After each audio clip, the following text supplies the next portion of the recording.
What's up, everybody? I wanted to make a quick video just going over the Easy Trend Indicator 2.0. We made a lot of new updates. There's actually less signals that are called out and they're more accurate.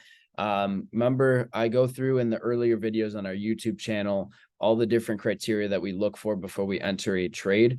One of the biggest things is if we're trading a pair like US 30 or any pair that has the US dollar involved, you want to trade it during the New York session, which starts at 8 a.m. Eastern or 7 a.m. Central. And you can see this setup today on US 30. There were some sells that were called out. I would never have taken them for many reasons. We've been in an uptrend for the last, honestly, the last 12 hours. And we just had a quick pullback here.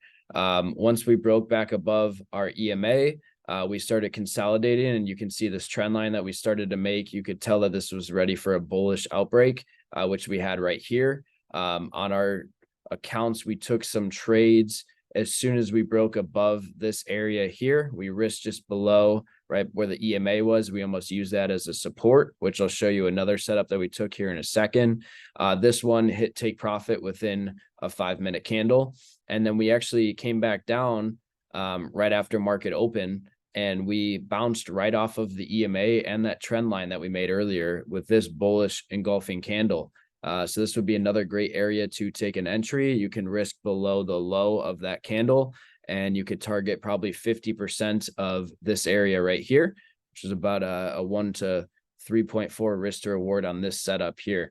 Very similar structure with NASDAQ. We're uptrending all day. There's ample opportunities to get into a buy anytime when we broke out or when we bounce below. There's nothing wrong with going into a little bit of drawdown. If we would have waited, let's say we even bought right here when we thought it rejected this EMA, we would have purchased right here or bought.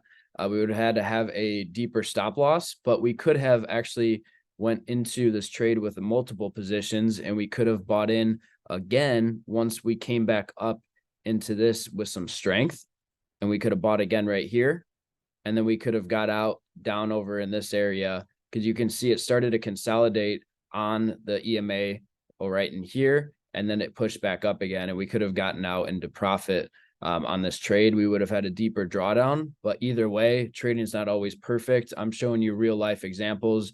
You're never going to always catch it perfectly. This does also work on Forex pairs. Great setup today was on GBP USD. You can see we came in to New York session, because remember, this is a USD pair. And we had a little bit of a support that was made earlier in London session. Came up for a little bit. You could have maybe scalped some buys, but then once we came back below our EMA here and we called out a sell, the best setup possible is once we break below this structure and this bearish candle forms with a lot of strength, I would just jump into a sell right here, and you could risk right above the high and push down immediately. Could have got a 1-to-1 risk reward and maybe held it a little bit longer with partial positions to get over a 2-to-1 risk reward on this trade. You can see it's all by using the Easy Trend Indicator.